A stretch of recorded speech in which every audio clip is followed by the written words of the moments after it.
to really nail down what are the questions that we need. I think that's right on, Larry, by the way, and that is exactly what we talked about in Pier, not necessarily a specific product, but how do we get there? Yeah. I think I run into this a lot when I'm asked to come into projects. They want to see the survey instrument, and that's actually a major deliverable, and it's a major part of the work. And what I'm proposing is to set up a process that we work collaboratively with the technical team, and in addition identify some human dimensions folks in the broad area, and also people that have an idea about the landscape, what's going on there, that can advise us in terms of what kind of questions do we need. And one of the comments they had, the original proposal, I limited to the prairie pothole region, and we want to expand that to the Western Plains and prairie pothole region. So it'll be it'll encompass more states in a large area. But I also see there may be some different types of questions we want to ask as you move from the east to west in the region. Hey, Larry, just so we're all on the same page, when you use the terminology Western Plains, you're talking about that Sept part of our geography? Yeah. All right, thank you. I'm not real... Yeah, that's what I'm actually talking about, yes. All right. What I could really use for, in place of that little proposal that I had, if someone had a nice little map that would show the entire region that I could stick in there. I'm going to look for one real soon, but I didn't, to replace that, because I want to reword that to reflect that what we're considering is larger than just the prairie potholes. And I've started talking to a few folks. I've talked to a couple folks in Iowa. Then I talked to my counterpart in South Dakota over to Game Fish and Parks. They're a human dimensions person, and I know they're habitat person. And I contacted a person in Montana, and I left a message. I'll talk to Dave Fulton in Minnesota and get him connected. And I'm going to talk to Terry Steinwald and see if they can find me a person or two that would be, that I could use for advice in North Dakota. And I'm pretty sure I know someone in Wyoming. I'll need some help for Canada if we expand into that region. But I'm doing some initial work right now, just trying to find the individuals that have an interest in working on such a project. Well, I think it sounds like you've hit the ground running, and maybe I'll just open it up at this point for those who were in Pier or maybe who were not in Pier and would like to ask some questions of Larry related to where we're taking this and how it might relate to the work that, Larry, you talked about that was done 10 years ago, led by the Western Governors Association in the various states west of the Mississippi. I think that was a pretty important piece of this. It is maybe now a little bit out of date, and anything that we could do temporarily would certainly be value added to that effort 10 years ago as well. Yeah. That wildlife value study identified a proportion of people with different wildlife values, and what I found in my research is that the wildlife values are correlated and related to a wide range of environmental values. So what that identified is the proportion of different types of values that people have related to wildlife and wildlife habitat, and it also relates to how they might respond to different communications and their attitudes on different issues related to it.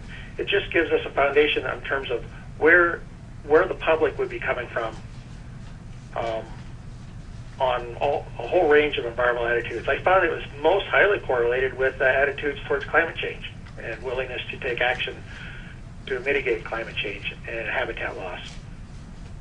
Let me ask the folks on the call if they've got questions. I know, Justin, you were pretty instrumental in teeing up this topic. Any perspectives you want to provide here? I don't know. I think Larry's doing a great job. I mean, our habitat chief and my boss, the wildlife administrators, are super into this idea also, and we're going to get a lot out of it. Well, that's great to hear. I know that it seems to be one of those pieces of conservation these days where we haven't got a lot of traction, but Larry, I think one of the things you were proposing as well is if we could do a synthesis over the next maybe 6 months of the work that's been done in this arena, so that we know where any new work would fit into the puzzle. Is that correct? That's something I could work on.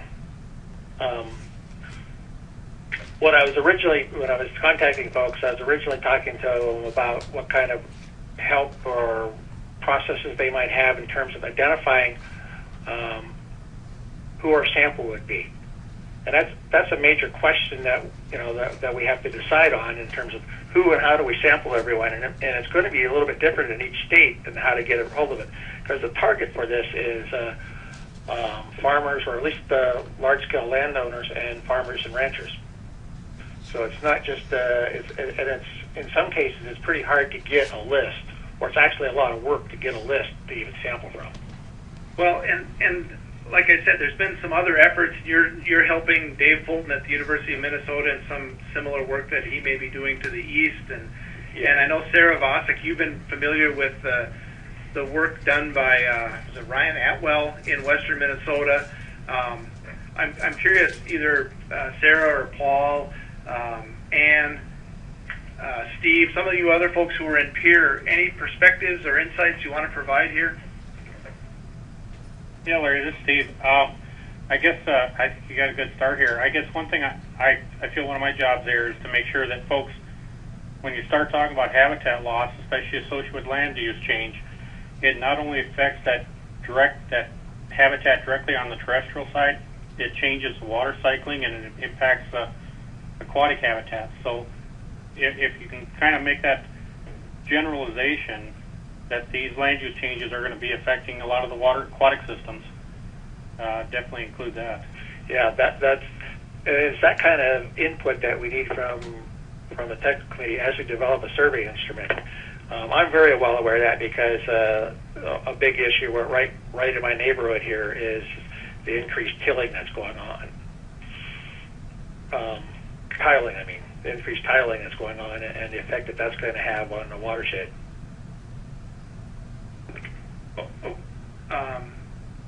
Sarah or Jeff, Paul, Ann, anything from your recollections of this discussion in peer?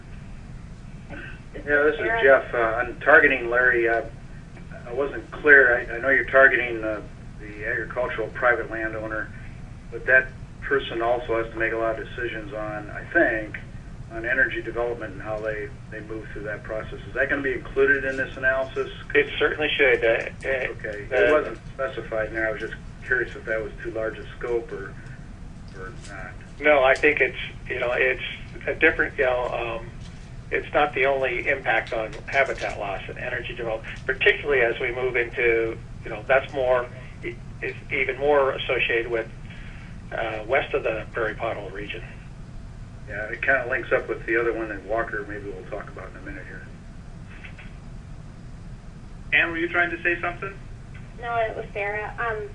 I think one nuance that I really liked about the work that Ryan Atwell was doing was that he was really talking about how, and maybe this is part of what the sort of future topic items aspect of this proposal is, but one thing that he was really, the angle he was coming at, I guess, was that when we know the values and decisions, things behind decisions that are being made by landowners, we can also look at our own values as conservationists and how they may mesh in ways that we hadn't thought of in the past. And so I think that's a really important, it says, I'm just reading on the slide here, it talks about informing policymakers, but I think a very important thing right along with that is informing land managers and agencies and NGOs as we're working with landowners. Okay. Yeah, I see what you mean. And certainly, Larry, you've got a lot of history of working with those land managers in both your work in South Dakota and also now with the co-op. One thing, Larry, you talked about is reaching out to the tech team now as depending upon what we hear back from the steering committee, is if this goes forward as we hope it will, trying to get our group together again to help maybe refine whatever this proposal might look like. we had talked about doing that early on in 2014, but would that be soon enough to move out on something like this, or would you like to see that take place sooner? Well, how early in 2014? Well, I don't know. We haven't really kicked around dates yet, but maybe January. That would be early enough.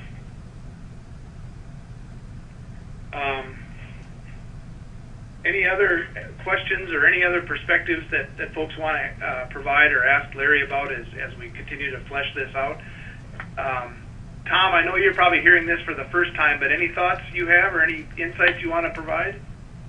No, it's a very relevant issue. In fact, I was just, and Jeff can comment on this also, I was just on a telephone conference yesterday with Tom Christensen about things that his program's doing and trying to address a lot of the habitat loss, as well as with the conversion of a lot of our grasslands and the increase of tile drainage, how increased sediments and nutrient load is really affecting a lot of our resources, and how can we approach landowners to try to get them to comply, and what type of programs can we all be supportive of as a federal family to not only provide habitat for interests we're involved in, but again, from EPA's view, better water quality, and so it's a very interesting issue and very timely. But I would say there might be more, instead of only looking at this as increased loss due to high prices of ag crops.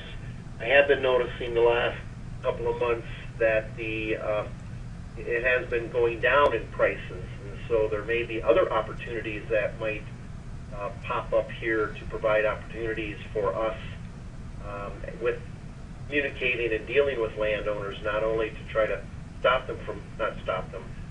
but be involved as they're converting, but also if they have surplus, what can we do to assist? So just some knee-jerk response, good topic, very timely.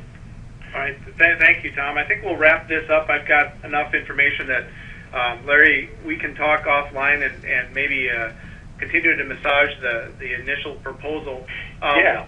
I want to ask you, Larry, I think we talked about this Ryan Atwell study when we were in Pierre, but I'm not sure you know what that one was about. If not, we can get you the information. I don't know what that's about. Okay. Ashley's going to love this. This is Sarah, and I did post that on our behind-the-scenes portion of our website. I noticed that there were only like 3 other people that had access to this. Thank you very much for doing this. Awesome. Okay, I'll find it then. It'll cause everybody to now register. I did just recently register, and just recently got my email confirming that I. Thank you for doing this, Sarah. That's exactly why we want to use that piece. So thank you. One thing I just wanted to mention about one of the process things that I'm thinking about for when we get to actually have a survey instrument ready to conduct it. One of the things I'm thinking about doing is setting it up so that each state, hopefully each state can actually be responsible for mailing it out, and it would come back, but to have the return envelope come back to a central location where the data is analyzed by a grad student. And similar to what the Wildlife Values Study did, that's exactly what they mailed it out for each state, but they also, as an incentive, they gave a small space on the question for some state-specific questions. That's a great idea. I hadn't thought of it to make it personal that way, but that would be another good reason to have each state involved, and they could modify those questions. Yeah. What I want to do is make it appear that this is a state-sponsored survey, and that way we skip OMB procedures. Thanks, Larry. We'll continue to work on this, and we'll talk to you certainly after we hear back from the steering committee next week. That sounds good. For those of you who may not be aware of this, I've pulled up Johann's write-up, but Johann and his wife welcomed a daughter on Friday to the world here, and so they're dealing with the next biologist to be, and he's unable to join us this afternoon, but he did I know, coordinate with a couple of you who may or may not be on this call as he worked up this list of objectives relative to the land use change questions we discussed in peer, and then also the suggested near course action related to the land use issue. Now, there is some overlap, obviously, between Johann's effort and what we just talked about relative to human dimensions, but maybe in particular, one of the things that we could talk about on this call would be to look at these objectives. I think that in some ways we're beginning to meet some of these objectives, and maybe his recommendation for the near course of action, and whether or not that's something the group still feels like we should recommend to the steering committee next week. His first objective related to this generating more accurate estimates and predictions of both rates and patterns of habitat loss. I think to some degree, the study that the JVs and the LCCs have been working on together to look at some of that greater, what's the word I'm struggling for, Rick, here? Basically drilling down from a 30 to 50 meter resolution to a half a meter resolution is going to help us in that question. This idea of strengthening the causal inferences about mechanisms driving habitat loss, I mean, some of those mechanisms are cultural, and hopefully we'll be able to look at the economic and the cultural piece of that as part of the human dimension effort, so there is some overlap there as well. And then I think the third objective that he identified about developing strategically coherent tactical recommendations to assist in both programs and public policies to reduce habitat loss, that's really our ultimate goal, and I think that's a terrifically succinct objective. One of the things that Johann and his team recommended is along the lines that we talked about relative to the human dimension project, and that is to understand how anything we do relative to habitat loss fits into the existing playing field. So his first recommendation for a near course of action was to do a thorough review of this existing information and make sure that it's completed in the near term so that we understand where our piece of the puzzle fits. I think that thorough review could be done relatively quickly. We participated in a couple other lit reviews, but I think this might be a little more than just a lit review that Johann's suggesting here, a synthesis of some of the major pieces of land use change publications. Neil, I know you track this stuff really closely. Are you aware of anything along those lines that's been done? You know, I think probably the most comprehensive thing that I've seen recently has been the work that Kevin Doherty has led, and like the grassland and wetland loss. But there's just been a lot of work looking at factors influencing loss, but I'm not aware of any of the real reviews. Well, I wasn't as either, but I do think that would be value added. I agree. If we could get that piece done in the near term, I think that would certainly be value added to the partnership.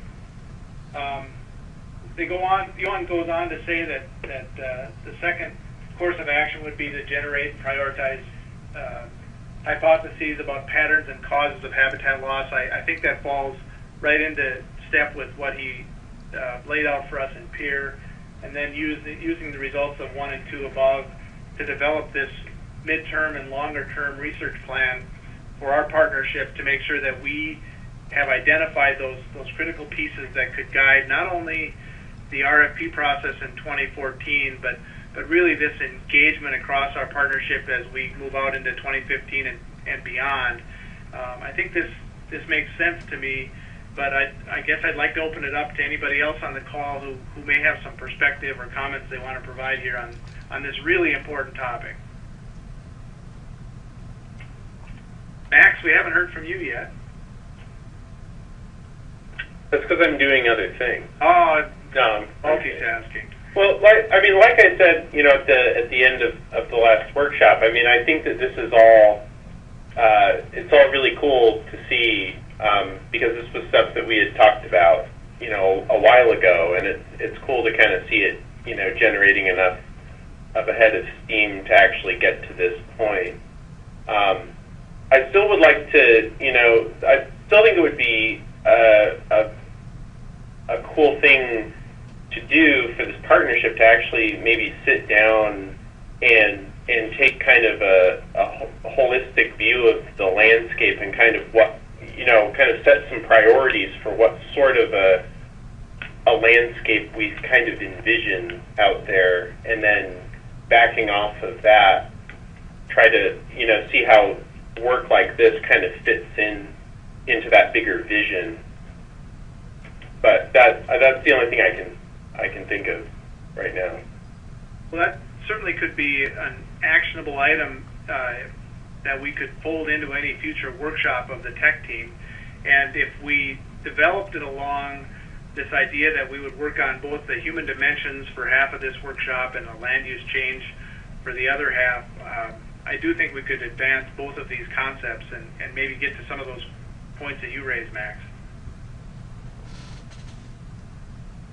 Well, and I think that this number 3 down here, this idea of, or I'm sorry, the number 2 of really kind of prioritizing the hypotheses about habitat loss, I think it kind of goes along with that idea of what kind of a landscape would you hope to get out of influencing decisions that private landowners make or that managers might make that provide the biggest bang for your buck for the whole landscape. So an optimization piece of this. Kind of, yeah, exactly. I look at prioritization and optimization really as kind of the same thing, but. Okay. And I know you've been really involved in the work with Ben and Johan, looking at grassland conversion risk. Do you see anything here that would be a logical progression to that project? Oh, that's a good question.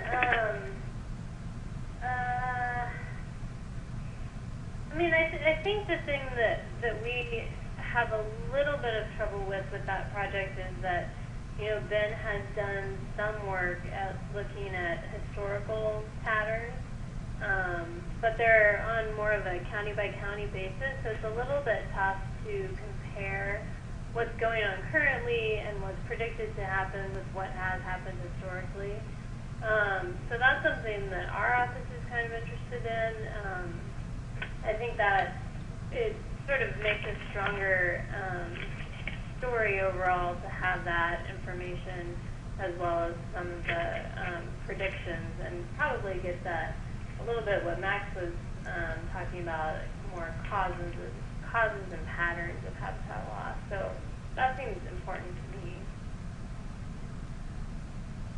Thanks. And I didn't. I know you were at the meeting in Manhattan as well. Were there any certain insights that you wanted to share from your days down there?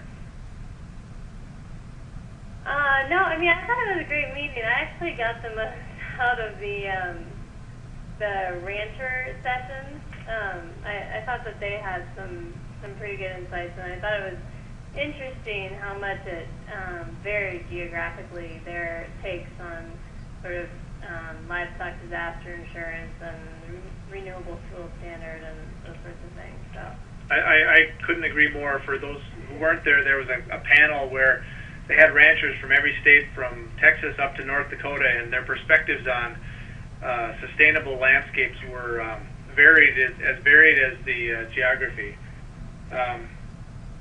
Well, I know this is front and center for a lot of our folks. I think this probably will be enough to take to the steering committee and say this is what we propose to do.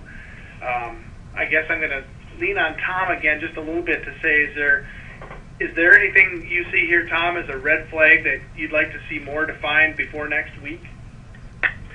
Well, I'm not certain you're going to get a whole lot of thinking by the steering committee to fine-tune, as Max was commenting earlier, fine-tune where we want to go with a long-term research plan. I think we would pitch that to you guys, and if the issue of habitat loss is one of the greatest crises, so to speak, in this area, and we need to better understand that so our land managers whether they're state or feds or tribal or even landowners, private, can put some stuff into effect, then I guess my thinking is that we'd probably pitch that to an action for the technical committee to noodle on. Okay, I think we'd be willing to take that challenge on.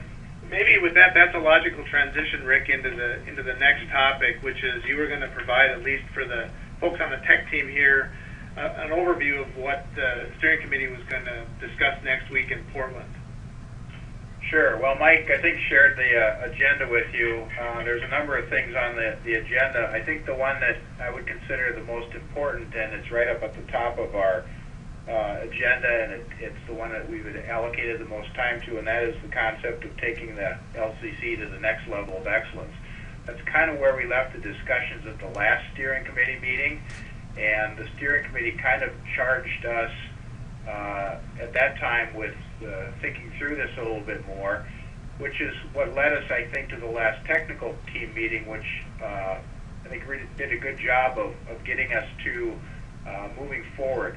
So what Mike and I are going to do during this discussion is we're going to kind of give a little bit of an overview of the last 3 years in the context of kind of the general nature in which this partnership started, and then move through that discussion to bring us to the point now where we really are getting down to some finer focus and identifying specific areas that we really want to focus on. The concept being that, again, these are things that are huge from a landscape perspective, and it really fits the model of this partnership of partners, that we take on these questions that individually or even several of us together couldn't tackle.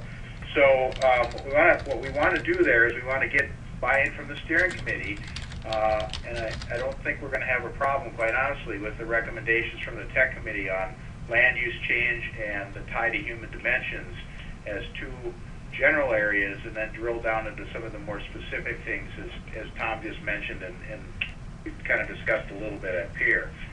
So this is really going to set the stage for us for the next 2 or 3 years in terms of where we're going to go and the types of questions we're going to address from our perspective of our partnership. There's a couple other items on there that I'll just mention. Tom will talk briefly about the budget from the Fish and Wildlife Service perspective. There's a new group that's been formed called the Bakken Federal Executive Group. We're going to talk about that a little bit as well, and a proposal from BLM to engage the partnership in an activity that I think will fit in with our discussion on land use change relative to energy development in the Bakken area, and a concerted effort by this partnership to kind of gather some of that more specific information on land use change, and again, tying it back to some human dimensions work. Ashley will talk a little bit about communications, and then Mark Schaefer, who's with the Fish and Wildlife Service, will give a presentation on the National Fish Wildlife Plant's climate adaptation strategy, an overview of that. So that's kind of our meeting. Again, the big discussion item we want to have with our steering committee is the recommendations from you all about these two very specific areas on land use change and human dimensions, and how we go about focusing on those. The one thing I don't think you mentioned, Rick, was this idea that now that we're 3 years old, we need to perhaps consider some sort of an internal audit of where we're at in our evolution, and to see if this is the time to do any sort of major adjustments and course corrections relative to the partnership. I know 5 other LCCs have done this. I think we're going to propose this to the steering committee for their consideration.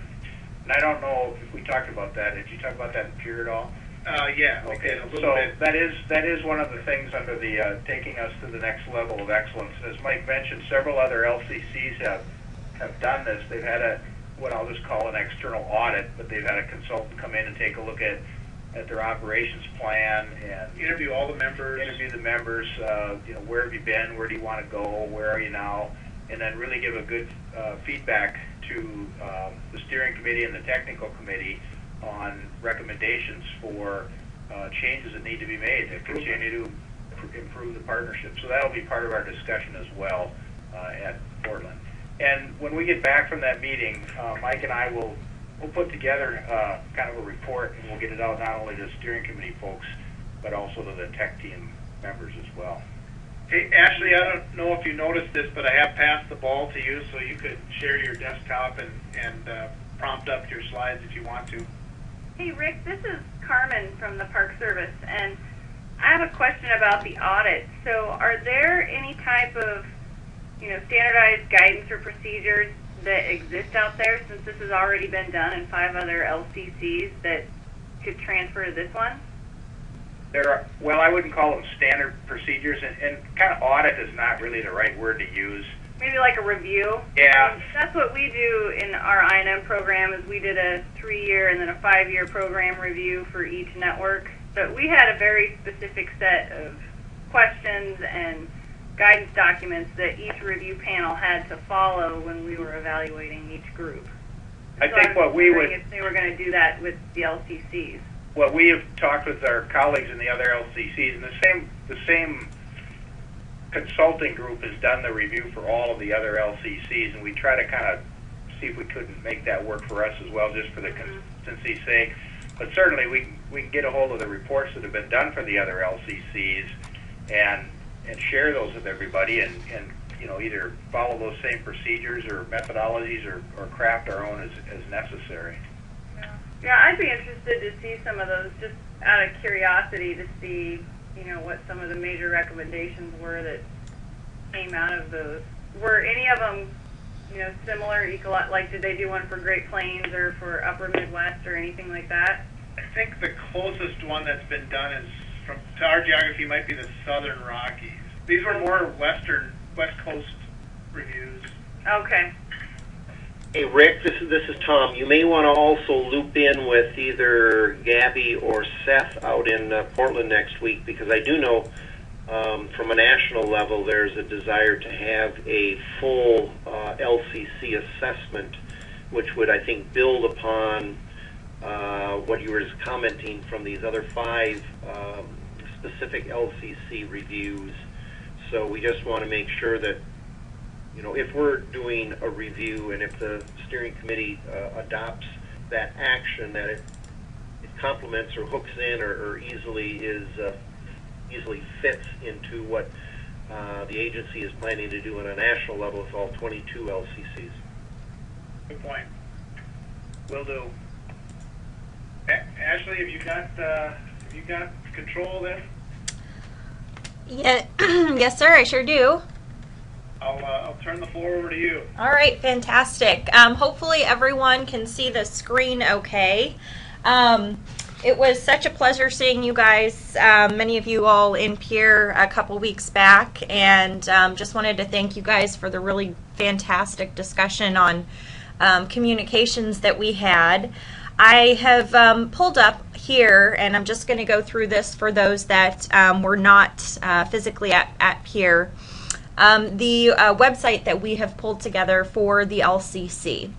And just to kind of follow along, we've put together a tutorial or online for using the online workspace that we've put together. And essentially what it is it's a venue for communication, collaboration, sharing and learning amongst your peers, special working groups, and then also with LCC staff. We have both a public and internal, public side of the website and internal side of the website. And I think that was Sarah. Thanks so much. You mentioned you already posted something on the back end of the site. That's fantastic. That's exactly what it's there for. So I'll just kind of run you through real quickly what we have currently on the site. Again, this was just launched a couple weeks ago, so it's brand new. And the main point here really is to highlight the work of you guys, the work of the partnership to the public, and then also have a space where you can actually get work done and share documents and whatnot. So here on the main page, we essentially feature various projects that are ongoing and or completed, basic information about what the LCC is all about in very plain language. And we also have a few multimedia options as well, Carmen, there you are. We interviewed you, I think that was last year, I believe, and actually I got a great interview with Anne that we're going to be putting up there as well, discussing her perceptions of the LCC on behalf of World Wildlife Fund. We do also have a breakdown for funding allocations. Let's see if this will come up. My computer's a little bit slow here. But essentially, this breaks out allocations for funding by ecoregion. Looks like it's still loading. Don't worry about it, Ashley. You can move on. Yeah, it's super slow. I'm also recording the screen, so that might have something to do with it. We have our community as well listed out. What we do, research projects specifically.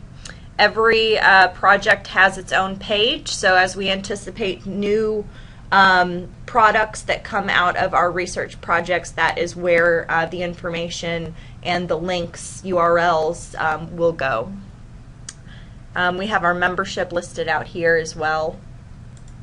I'm very excited. There's a lot of hot news going on with Plains and Prairie potholes right now. We're working working alongside USGS specifically on a release for Billy Gascoigne's work on the economic analysis for the Prairie Pothole region.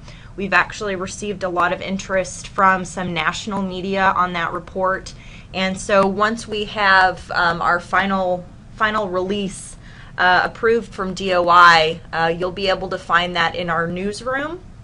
And so this is the newsroom section. We do have all of our technical committee webinars listed here. So again, if you guys miss a call, you're able to go back and view those webinars right here on the multimedia page, along with all of the news releases that we have put out. I will actually now, just for the sake of time, take you straight to the back end of the website, and that is what requires your all's registration. We're using the back end of the site essentially as a SharePoint page. The main benefit, however, in what we have pulled together is that it's accessible to non-DOI users as well. So it's essentially accessible to everyone on our technical team. We do have groups that are specifically made for the technical committee, the steering committee as well. And looks like we've already had a lot of people join just in the last, well, Larry just joined 2 minutes ago, multitasking. And then we do also have any news items on behalf of the group. You can send messages amongst your own working group or between groups. You are also able to upload documents.